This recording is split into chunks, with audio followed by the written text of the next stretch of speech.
So yun po mga kabiyaya, mga kuwela, isang mabiyayang araw po sa ating lahat at mega love shoutout sa lahat ng legit number cards. So ito, panibago na namang reaction video ang inyong matutunghayan at syempre ang mga pag-uusapan po natin walang iba kundi yung mga top viral issue, top trending issue at mga showbiz viral issue. At ito na naman ng mga pambihirang vlogger, no? Na kung saan ang TBJ po daw ay sisibakin na sa TV5. At ito, Willie Rebillame, no? Willie Rebillame ay wala nang gustong tumanggap ng mga network. Ako po. Ito na naman tayo. At ayun, bago natin to simulan mga Kadaver Cats, huwag niyo po kalimutan na mag-like, share, comment, and subscribe sa ating YouTube channel at pakipindot na lang din po yung bell button para lagi tayong updated sa ating mga video araw-araw. So nag-upload tayo 2 hanggang may kasama pang live. Kapag di tayo masyadong busy, alam niyo naman si Jay Guevara, napaka-busy, ang daming appointment, ang daming meeting, charot. So ito, simulan natin dito. Sa kung saan ang TBJ ay tatanggalin na daw, sisibakin na daw sa TV5. Ano kayang dahilan? Ano ba to? Totoo ba to? Hindi. Ewan ko ba dito sa mga vlogger ng Ito, nagtataka ko dito sa vlogger na to kasi alam niyo yun, ang content niya ay si Alden Richard at si Min Mendoza, no? Tapos doon sa comment section, paniwala sa kanya yung mga supporters niya na kesyo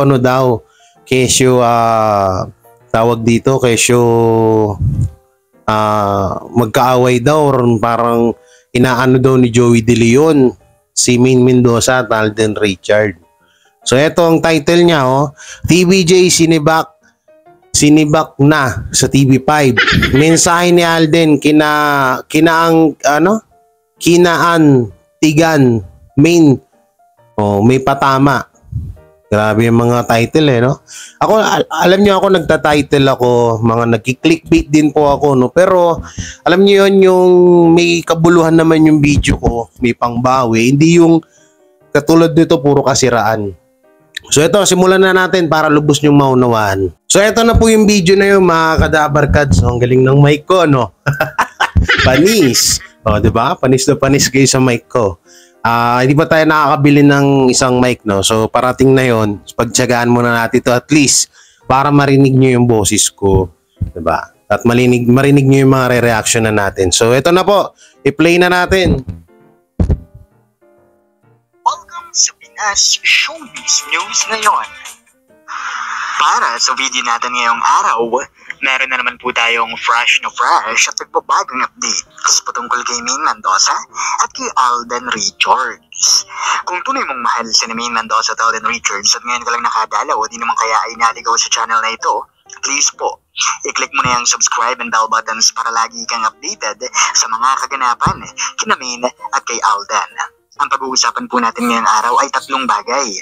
Una po ay ito pong TVJ na unti-unti na naman pong sinisipa papalayo sa TV5. Kung saan sila nga po ay agarang ikonorek ng management ng TV5 dahil po sa walang humpay na patatyada nila sa kabilang network, sa GMA, lalo na po sa Itbulaga. Okay? Kaya naman sila po yung na-warningan at alam nyo na, no? Nakita nyo naman po yung parinig din ni JDL, na nangangamoy Net25. Pero makikita nyo po at mapapansin niyo sa EAT, binabanggit na po nangangamoy Net25 at si Tang TBJ po daw ay sinipa sa TV5. Saan mo nakuha yung balitang yan? Sumagot ka. Bubwisit ako sa'yo. Saan mo nakuha yung mga balitang ganyan? Kasamahan ka rin ba nila Banat Bay, nila Millennials, nila Mangga, nila Chowking? Sino pa ba? Sino pa yung mga vlogger ng mga tolongges? Kasamahan mo ba sila? Mga alien talaga kayo no? Ay, naku po. Mga taong to. Sige, tuloy natin. Pagtiyagaan po natin to. TV5. Di ba na noong una ay hindi. At pangalawa po, pag-uusapan natin ay ang naging mensahe naman ni Alden Richards. Mensahe ni Alden Richards na kinaantigan ng lahat. Kaya naman napapatanong ang iba, totoo nga kayang nag-suffer sa depression itong si Alden Richards? Bakit siya nag-suffer sa depression? Ito ba'y may kinalaman kay Maine Mendoza? Yan o yung katanungan ng mga fans na sasagutin din po natin maya-maya, no? Habang ito naman po si Maine Mendoza, no? Pati po yung kanyang pananamit ay hindi po pinalagpas ng mga taong nakatutok sa kanya. Sabi nga po nila, may bahay ka na, Mengay. Bakit naman ganyan ka pa manamit? Diba? Lahat na lang po, kilos, pananamit, at kung paanong tao sa Maine Mendoza, maya't maya po ang pangkokorek nila kay Maine Mendoza. Sino po yung mga nangkokorek sa kanya? Mga toxic Mainers, mga toxic Armin fans. Yun po kasi ay gusto po nilang ito pong Maine Mendoza na ito ay umalis na sa showbiz. Ganyan po nila diktahan ng isang Maine Mendoza. Sabi ko naman sa inyo, basta't may kinalaman kay Maine at kay Alden, araw-araw po natin pag-uusapan ng mga bagay na yan, ano? Sabi mo, yung kinalaman kay Maine Mendoza. Anong kinalaman ng TVJ kay Maine Mendoza? Una-una, hindi naman inaalagaan ng maayos at todo ang pagmamahal ng TVJ kay Maine Mendoza at Alden Richards na kahit na wala si Alden Richards sa 80. Alam niyo, minsan nagtataka ako talaga dito sa mga vlogger na to, no? Meron pang isang vlogger yung palagi na lang na may namatay. Alam nyo, may isa akong video dito na hindi ko pa pinapanood sa inyo. Hindi ko pa sinishare sa inyo. May isang video dito na na tawag dito na si Bossing Big Soto daw ay umano na. Alam mo yun, yung mga ganong mga vlogger. Alam nyo, may karma yan, promise. Yung ganyan, yung mga vlogger na si ganito, pumanaw na, si ganyan, pumanaw na. Na kahit buhay na buhay pa rin. Tapos kikita kayo sa YouTube channel nyo. Alam nyo, nalulunok nyo yung mga ganyan. Tapos pinapakain nyo sa mga anak nyo yung mga ganyang klaseng content. Pinapakain nyo, syempre kikita kayo. O sino may kinabang yan, hindi pamilya nyo. O saan ba nanggaling yung kitaan nyo na sa YouTube na yan? Walang iba kundi sa pang babalahura, pang fake news, no? Tapos yung mga salitaan nyo na mga pangkarma, alam mo, makakarmahin talaga kayo niyan sa ginagawa nyo. Ito naman, hindi ko alam kung pinagtatanggol si Maine Mendoza at Alden Richards or hindi ko alam kung ano bang meron dito sa taong to na bakit ganyan lagi yung content. Nung nakaraan ng content, si Maine Mendoza daw, iniiringan daw palagi daw iniiringan ni Joey De Leon si Maine Mendoza. Sabi ko, ano ba naman yung content nyo? Wala nang lahat na lang, pati ba naman na wala namang ginagawa ang TVJ kay Maine Mendoza at Alden Richards, pero sige pa rin kayo content, gawa-gawa pa rin kayo ng mga issue. Nagigigil ako sa inyo. Tuloy natin. Bago tayo magpatuloy pa, hayaan nyo muna magpasalamat ako sa mga subscribers and viewers natin na patuloy pong pag-support at pagmamahal kina Maine at kay Alden. Sa 16th floor below the ground, tatakpan na lamang ng lupa, mga buwang pa rin kahit kailan affected sa mga... Guys, talon na tayo sa isang video. Walang kwenta tong video na to. Ito, para sa kaalaman po ng lahat, yung mga vlogger po nila Maine Mendoza, wala naman pong masama kung magsusuporta kayo, sinusuportahan nyo, or inaalagaan nyo sila Maine Mendoza at Alden Richards. Wala naman pong problema yun. Pero sana, wag nyo nang lagyan ng kwento. Wag nyo nang lagyan ng kulay. Kasi nga nilalagay nyo ng kulay yung kwento nyo. No? Na kesyo galit si Joey De Leon kay Maine Mendoza. Kesyo galit si Alden Richards kay Maine Mendoza. Diba? Ang sagwa, ang pangit. No? Kung talagang supporter kayo ni Maine Mendoza, kung sino yung minamahal ng mga iniidolo nyo, ay mahalin nyo rin dapat. Katulad niyan, mahal ni Maine Mendoza ang TVJ, dapat irespeto nyo yun.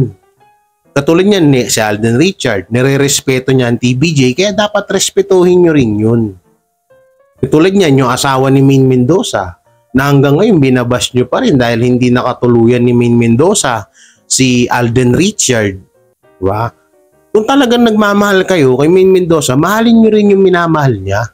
Hindi yung di ko alam kung supporters ba kayo or talagang kung die hard fan ba kayo, pero di ko alam na bakit na ganyan yung ginagawa di ba? No, ewan ko sa inyo, no, kung, oy, ba't gumaganong-ganon yung camera natin, ha? Ayos, ha? Oy, asan na? Kanina gumaganon-ganon, no? No, hindi ko alam mga kadaberkad sa bakit nagiging ganon. No, yung mga vlogger at mga supporters, marami to sila eh. Marami itong mga vlogger na to ng nila Min Mendoza, nila Alden Richard na patuloy sa paggagawa ng content na wala na sa hulog, wala na sa ayos. So sana ayusin nyo naman kasi kasiraan nila Min Mendoza at Alden Richard yung ginagawa nyo. Bilang ako, isang fan din ako ng Aldab, so nire-respeto ko kung ano yung mga kagustuhan at mga gusto nilang gawin.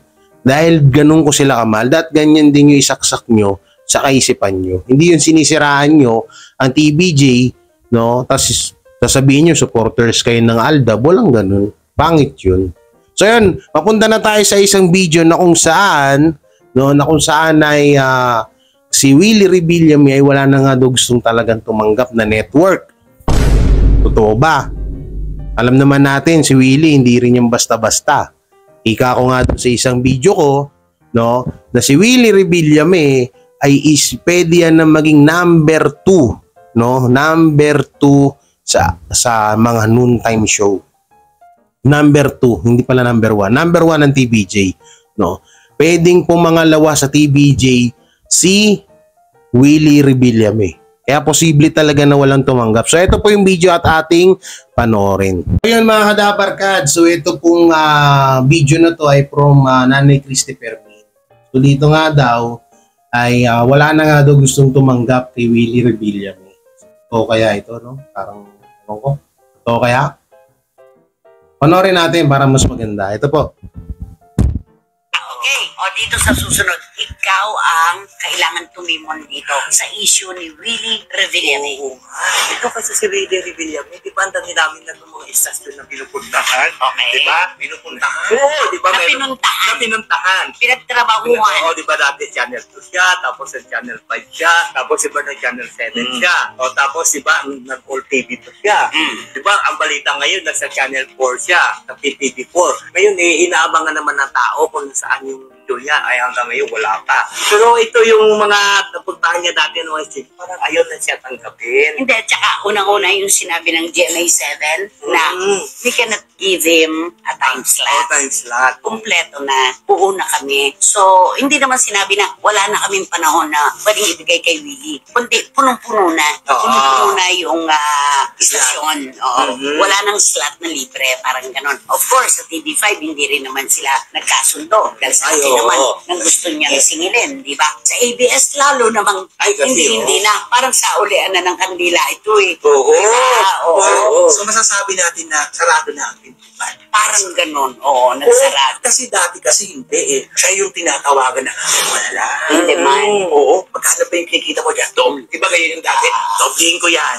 May ganyan. Ngayon. Meron kasing mga kwento na hindi maganda ang kanyang pagpapaalam. Yung sa ABS-CBN, alam na natin, given na yon, umabot po yan sa Supreme Court. Napakalawak po ng itinakbo ng journey ng kanilang paglalaban. Sa TV5, hindi rin ganun kagandahan. Sa GMA naman, may nagkukwento sa atin na ang pagpapaalam kasi ni Willie, hindi rin ganun ka-acceptable. Sinabi niya na, dito kasi talent lang ako. Doon sa AMBS2, diba? Sa All TV, isa ako sa may-ari.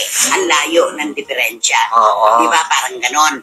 Dito kaya sa PTV4, ano naman ang sinabi niya? Parang wala eh. Di siyempre magdududa yung mga ano doon eh. Kasi government network kasi nahihirap kasi pag government network. Maliban lang doon kung magbabayad siya ng airtime para may kitain ng gobyerno. May kikitain ng gobyerno. Gusto ng gobyerno yun. Na may kikitain sila. Pero kung yung PTV4 ang mag-produce, parang malabo eh. Ako, parang hindi ko na nakikinig ako yung pagkabuhay muli nung kinang ng Between ni Willie pag sa PTV4 siya. Ay, oo. Magpakatotoo tayo, real talk tayo. Iba yung GMA7, iba yung AD5, iba yung ABS-CBN. So, si Willie pa lang nagsira sa kasabihan. Na ano? Di ba may kasabihan na pag may nagsirado sa'yo ng pintuan, di ba? May magbubukas yung bintana, pati bubong At nga. kapag sinwerte ka pa nga, pati bubong ay magbubukas. Oo. Di ba? Parang ganon. Ay, sa kanya wala eh. Umano na siya sa TV5, hindi naman sila nagkasundo. Ay tapos sa GMA7, kinabihan naman siya na hindi siya pwede kasi wala na kami Wala nang time slot. time slot din bibigay sa kanya. Kung yung kinukuha niya ulit, yung bago yung mag 24 oras, wala na kasi pinili ulit yung Family Feud. Family Feud. Oo, babalik. ay babalik yung Family Feud. So wala talagang time slot. Walang may i-offer na oras para kay Willie, di ba? Ganyan talaga. Ganyan talaga ang buhay. Sayang lang pero na ulit siya ng TV5. Tanda na sana, no? Pero, Hindi siya inuteran. Ay, nakapag-usap Siya ang na siya. tumatawag. Oo, nakapag-usap na siya doon. Sayang, hindi sila Dapat nagkasundo. tinanggap niya Oo. na. At saka yung pinakamahalaga sa buhay na ito, personal man o sa trabaho, huwag po tayo magsusunog ng tulay. Ayun, tama. No? Talagang totoo yan. Para anumang oras na gusto mong bumalik, Ayaw makakabalik meron ka pang pagkakataon. May pagkakataon pang muli kang tanggapin kasi di mo sinunog eh. Oo. Diba? Yung kasabihan, dapat maganda ang iyong pag-alis. Para maganda rin ang pagbalik. Yan. At saka Ayun alam mo yun. dapat si Willie, yung sa panahon ngayon magpakumbaba muna siya. Huwag muna siya yung magpataas ng makipagpalit Diretsuhin natin. Huwag muna siyang magmayabang. Okay. Huwag muna siya magmayabang, magpakumbaba muna siya. Kung ano man yun, siyempre, gusto siya bumalik. At ang mga tao naman, inaantay siya. Oo, kailan siya bumalik kasi gusto naman ng mga tao ng panood. Alam niyo mga kadabarkads, yung issue dito kay Willie Revillame. Ganda talaga ng mic ko. Wala lang, nagagandaan ako. Alam niyo yung issue dito kay Willie Revillame. Totoo na may point naman po yung sinabi ni Nanay Christy Fermin. No? Pero parang para sa akin, ito sarili kong opinion. Para sa akin parang, alam niyo yun, yung parang napakahirap or napakahirap isipin na wala nang tatanggap kay Willie Revillame. Alam naman natin si Willie Revillame, isa sa mga sikat na host yan ng noontime show, di ba? Isa sa mga pumapangalawa. Yan, si Willie Revillame ang pumapangalawa sa TVJ. Oo. Sila Vice Ganda, sila Isko Moreno, sila Paolo Contis, Buboy Villar, wala yan. Hindi pa yan talaga matatawag na lehitimong noontime host. Una, wala pa silang napapatunayan.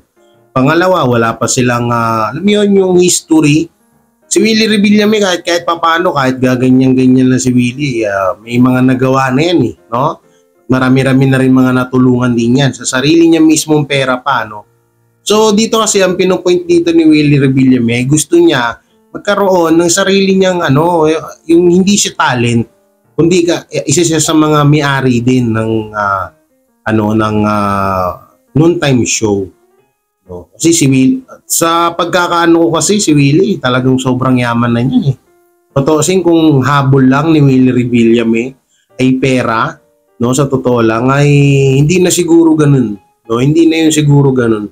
Kasi alam ko dami ng pera ni Willie Revillame. Ewan ko lang hindi ako 100% na sure na ganun nga, na baka hindi naman talaga pera na yung habol ni Willie Revillame dito at gusto niya na lang talaga tumulong, no? So, hindi natin alam yan.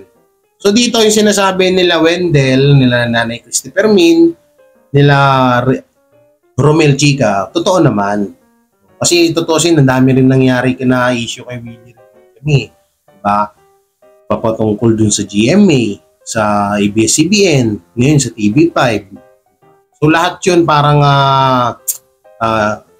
ayaw niya nang bumalik, or sa madaling salita sinabi nga ni Nanay Christy Fermin na sinunog na yung tulay.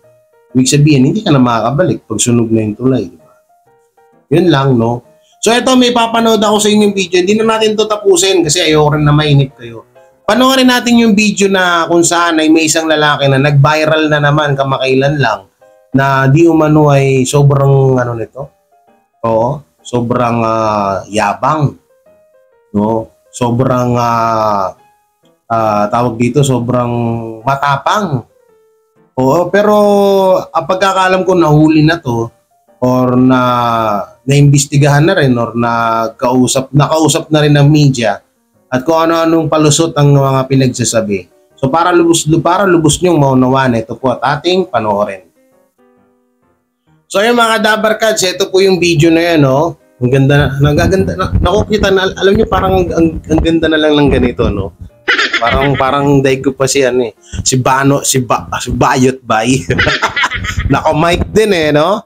So ito po yung nag-viral kamakailan lang, nasagi di umano ng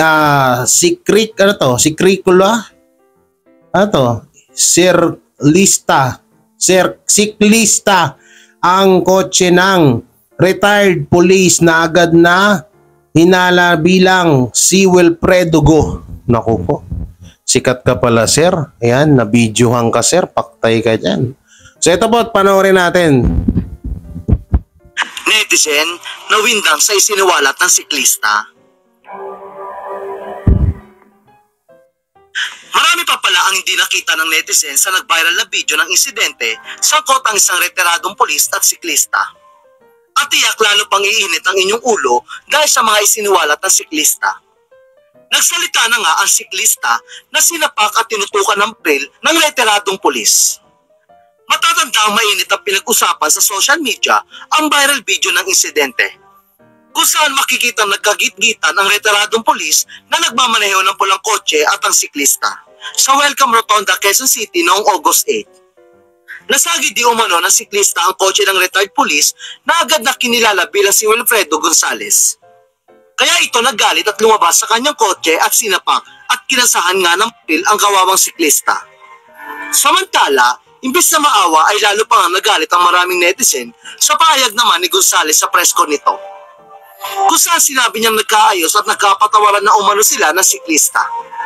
Ngunit lumalabas na nga ang tunay na nangyari at nabisto na ang mga kasinungalingan ni Gonzales. Justice is not dead. Ito naman ang pahayag ni Atty. Raymond Fortun matapos niyang isiwalat sa publiko ang pag-uusap nila ng siklista. Sa screenshot nga na ipinost sa Facebook ni Atty. Fortun, pinabulaanan ng siklista ang sinabi ni Gonzales. Ayon pa sa siklista, dinala siya sa police station at sa pilitang pinapirma ng isang agreement na nagpapatunay na nagkaayos na sila ni Gonzales at inaamin niyang siya ay nagkamali. Isinawalat din ng siklista na pinagbayad pa raw siya ng 500 ni Gonzales dahil nagasgasan daw siya ang kotse ni Gonzales. At ang mas masaklap pa, hindi na magpapile ng kaso ang siklista laban kay Gonzales dahil sa matinding takot dahil sa banta nito laban sa kanyang buhay at kanyang pamilya. Dagdag pa rito, tinakot din umano ni Gonzales ang vlogger na nag-upload ng video kaya binura nito ang original video ng insidente.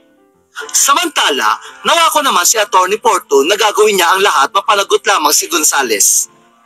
Kasunod nga nito, nanawagan ng panalangin si Atty. Fortun para sa kaligtasan niya at ng kanyang pamilya kasunod ng kanyang desisyon na labanan si Gonzales sa korte. Ani ni Atty. Fortun, please pray for me and my family's safety. I will be dealing with people who have scared one blogger and one cyclist. I expect nothing less. But your prayers will be my armor, and so I will not fear. In closing, I recall this classic question from the public school in Diliman that I came from, in the face of oppression. Kung hindi tayo kikibo, sinong kikibo? Kung hindi tayo kikilos, sinong kikilos? So yun na mga kadabar gods, mga kabiyaya. Ang ganda talaga ng mic ko. Hindi, eto seryoso po. Ibaba natin siya ng konti para hindi masyadong pangitin na. Hindi, eto po, seryoso po. Ang dami po talaga ng mga tao, lalo't may mga katungkulan, may kaya sa buhay. Ayun yung mga tao na talagang, alam niyo yun, yung tipong porket siklista, katulad niyan, isang siklista or nagbabike lang, no, na kayang-kaya nilang bata-batain kung yun ang kasabihan sa amin no, yung mga kataga sa amin, bata-batain. Katulad ni Sir, isang retired police, no. Dapat kahit na alam mo yun, yung tipong diyan ka na tumanda, diyan ka na nagretiro sa sa katungkulan na ganyan na bilang isa sa mga bayani ng bayan, di ba? Pero ba't minsan nagtataka ako, kung sino pa yung mga bayani ng bayan na may tuturing natin, sila pa yung kadalasan na gumagawa ng mga ganitong bagay. Hindi ko nilalahat hindi ko nilalahat ng pulis. May mga pulis dyan. Ako rin, may mga kamag-anak din akong pulis na napakagagaling at gaganda at talagang tinutupad nila ang kanilang tungkulin. No, may mga ilan na mga pulis, lalo na yung mga retired police, no? May mga ilan na alam niyo yung parang pinagmamalaki lagi nila na sila ay pulis, hindi na sila pwedeng magkamali kasi pulis sila. Hindi na sila pwedeng sinusinuhin ng ibang tao dahil pulis sila. Hindi na sila pwedeng matalo sa mga kaso, sa mga anumang bagay dahil pulis sila.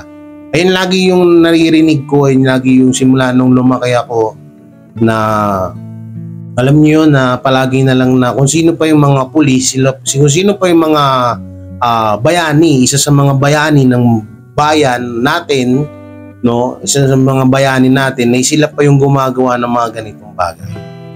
Diba? Aminado naman din ako na wala tayo dun sa buong pangyayari. Hindi natin alam talaga kung ano nangyari. Pero kung sakali man na itong si Sir na siklista, no, ay nasagi man ng talaga yung motor niya, yung sasakyan niya na yan. Alam niyo yun, siguro ipairalin na lang natin yung yung kapwa-tao. Ano bang mahalaga? Buhay or kagamitan? O bagay? Kasi sa panahon ngayon napapansin ko mga kadabar kads, parang mas mahalaga na yung bagay kaysa sa buhay ng tao. Ito one time, namili ako sa palengke namin dito sa Taguig, no. So may isang homeless or pulubi, no. May isang pulubi na tumawid, no. Pagtawid ng pulubi, may dala-dala siyang sako. Ngayon na sakto naman nagka-traffic. Hindi ko 'to makalimutan, bata pa ako, ito siguro mga 16 to 15 years old.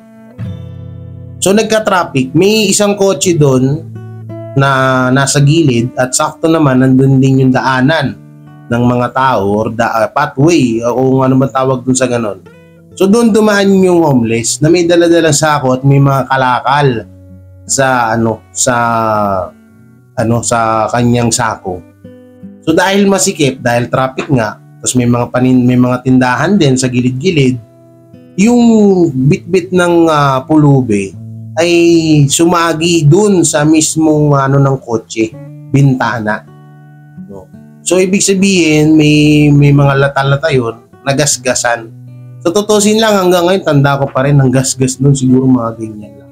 Ganyan lang siya kahaba. Tapos napakaliit lang, sobrang liit lang na ganyan. Alam niyo yung tingting.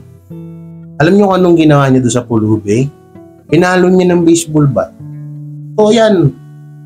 Sa edad kong yun, bata pa ako, gusto kong ipagtanggol yung pulubi pero wala akong magawa kasi nga naisip ko baka ako din yung saktan, baka saktan din ako kagaya ng ginawa sa pulubi. Kaya hinayaan ko lang hanggang sa yun, parang naisip-isip ko nung bata ako na ba't kaya ganun? Mas mahalaga ang buhay, ang bagay kaysa sa buhay. So, ayun yung nangyayari ngayon eh. Mas mahalaga ang kotse kaysa sa buhay ng tao. Totoo yan, kahit na anong sabihin nyo, kahit sabihin nyo sinungaling. Yan ang nangyayari ngayon dito sa Pilipinas. Yan ang realidad. No? Mas mahalaga ang pera kaysa sa buhay. Mas mahalaga ang kotse kaysa sa buhay. Mas mahalaga ang bahay, lupa, ari-arian kaysa sa buhay. Marami dito mga tao na mas pipiliin ang kayamanan, ang ari-arian kaysa sa mga pamilya nila. Maraming mga nabubuhay ngayon na mas pipiliin nila na yung pera kaysa sa magulang nila. Mas pipiliin nila yung pera kaysa sa asawa nila. Pipiliin nila yung ari-arian, yaman, lupa, o anong pa mang mga ikakaangat ng buhay nila kaysa sa buhay or sa kanilang pamilya. Totoo yan. Nangyayari ng paulit-ulit yan. At eto, isa pang realidad. Dito sa Pilipinas, pag ang mga tao dito, no, wala na talaga rin sa'yo. Hindi ko nila lahat. Wala lang mapakinabangan sa'yo. Totoo yan, yung sinabi ni Joey De Leon, no, na kapag ikaw, kahit anong gawin mong tulong sa bayan mo, kahit anong gawin mong kabutihan sa isang tao, sa kapiranggot na pagkakamali mo, basta-basta na lang nila makakalimutan. Yan ang palagi yung tatanda. Laging nangyayari yan. So pasensya na kayo, medyo naging madrama ako. Kasi dito alam niyo yun, pinakita dito ni Sir na mas mahalaga yung bagay kaysa sa buhay. Biruin nyo kung nasagi man lang, ito kasi palagi kasi nangyayari to sa atin, sa mga sa mga kalsada, may mga sagi-sagi ng mga kotse, motor. Kung sakali man na nasagi man talaga ng siklista, yung sasakyan ni Sir Calvo, ni Wilfredo Go pala, sorry. ni Sir Wilfredo Go, kung nasagi man talaga ng siklista to, bakit niya pa kailangan barilin? At bakit niya kailangan saktan yung tao? Hindi matatawag na self-defense yan kasi ikaw yung unang nanakit. Kitang-kita sa video, malayo pa lang yung cameraman or yung vlogger na nag-post nitong video na to na tinakot niya pa nga, no? May kita nyo doon na talagang pilit na iniliko, no? Na iniliko nung sasakyan yung kanyang kotse at para harangan yung nagbabike. Ito, isa sa mga niniisip ko kasi kadalasan nangyayari ito sa kalsada. Alam niyo yung bike lane, kadalasan nagagalit ang mga siklista kapag ang mga motorista at may mga sasakyan ay dumadaan na sa bike lane. Although may po yan, talagang totoo na at dapat naman tama po yung ginagawa nila kasi bike lane nga is bike lane, di ba? Magagalit talaga yung mga nagbabike yan. Bakit diyan dadaan yung mga motor, yung mga sasakyan, kaya nga tinawag na bike lane yan. Ito yung nakikita ko na isa sa mga naging umpisa sa naging problema nila. Kasi hindi naman magsasabi ng totoo to si Sir Wilfredo Alam niyo kung bakit. Siyempre, pagtatanggol niya yung sarili niya. Diba? At ayun, ako po ay sumasaludo sa attorney. No, nakalimutan ko yung pangalan ng attorney na nandito. Nakalimutan ko yung pangalan niya. Sir, ayaw mo sir, isasama kita sa attorney. Isasama kita sa dasal ko. Saludo ako sa iyo kasi pinaglalaban mo yung karapatan ng kababayan mo. Although, nandun na nga tayo sa point na sinabi na nga nito ng siklista na parang tinatakot siya ni Sir Wilfredo Go. No, pero yun nga, nandiyan si attorney na para ituloy ang kaso at para labanan si Wilfredo Go. So salute sa iyo attorney, mabuhay ka. So sana lahat na lang ng attorney ganyan, no? Sana lahat ng may mga kakayanan na ipagtanggol yung mga kababayan natin, ganyan yung mindset kay attorney. So yun, hindi ko na ito papatagalin mga kadabarkads, mga kabiyaya. Siyempre, yan, pasensya na kayo, medyo naging madrama tayo, no? Pero wala lang, gusto ko lang i-share sa inyo yung mga naranasan ko. At totoo naman kasi na nangyari yun. So yun, bago nyo po lisanin ang aking video, huwag nyo pong kalimutan na mag-like, share, comment, and subscribe sa aking YouTube channel at pakipindot na lang din po yung bell button para lagi updated sa ating mga video araw-araw. So ingat po kayo palagi and God bless and peace. Bye-bye. Ang ganda talaga ng mic ko. Haha!